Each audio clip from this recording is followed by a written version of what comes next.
Bonjour, aujourd'hui, Roland Barthes,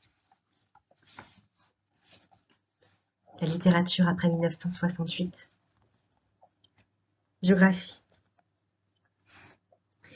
Alors qu'un récit pouvait être analysé, comme Barthes lui-même l'avait fait dans son fameux texte de 1966, Introduction à l'analyse structurale des récits en termes de structure univoque, le texte, lui, est défini comme pluriel.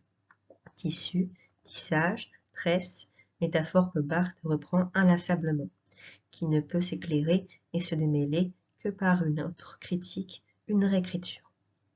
Répondant une fois encore à ceux qui affirment qu'une œuvre littéraire a un sens et un seul, Barthes démontre, brillamment, qu'un texte entre par ses connotations, qu'il ne faut pas réduire aux associations d'idées, dans une multiplicité de rapports avec lui-même, avec d'autres textes, avec le lecteur, que l'auteur en soi ou non conscient à cette époque. Le classique concept auteur est, on le sait, battu en brèche par les avant-gardes. Un texte particulier apparaît comme un fragment, un moment d'un texte plus vaste, le texte du littéraire et du social. Dans S.Z., Barthes choisit de suivre, tout au long de la nouvelle, le travail simultané de 5 codes: herméneutique, scénique, symbolique, proaérétique, code des actions, et culturel.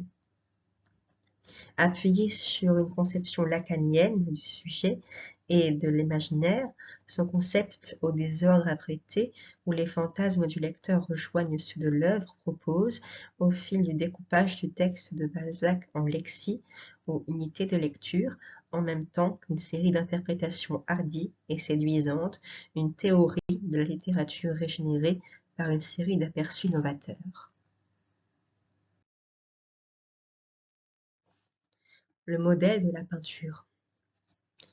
Elle s'enhardit alors assez pour examiner pendant un moment cette créature sans nom dans le langage humain, forme sans substance, être sans vie ou vie sans action. Le neutre, genre spécifique du castrat, est signifié à travers la privation d'âme ou d'animation.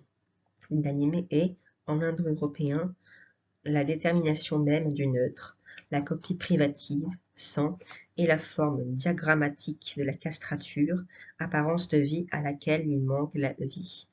SYM, le neutre. Le portrait du vieillard, qui suivra et qui est annoncé ici rhétoriquement, prend son origine dans un cadrage opéré par la jeune femme, sans nardir assez pour examiner, mais par Fading, de la voix originaire. C'est le discours qui continuera la description. Le corps du vieillard copie un modèle peint, SYM, République des corps. Le modèle de la peinture.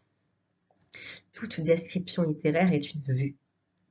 On dirait que l'énonciateur, avant de décrire, se poste à la fenêtre, non tellement pour bien voir, mais pour fonder ce qu'il voit par son cadre même.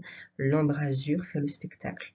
Décrire, c'est donc placer le cadre vide pour que l'auteur réaliste transporte, toujours avec lui, plus important que son chevalet, devant une collection ou un continu d'objets inaccessibles à la parole sans cette opération maniaque qui pourrait faire rire à la façon d'un gag, ou pouvoir en parler, il faut que l'écrivain, par un rite initial, transforme d'abord le réel en objet peint, encadré. Après quoi, il peut décrocher cet objet, le tirer de sa peinture, en un mot, le dépeindre, c'est faire dévaler le tapis des codes, c'est référer, non d'un langage à un référent, mais d'un code à un autre code. Merci d'avoir lu. La suite dans 4 jours. Gros bisous.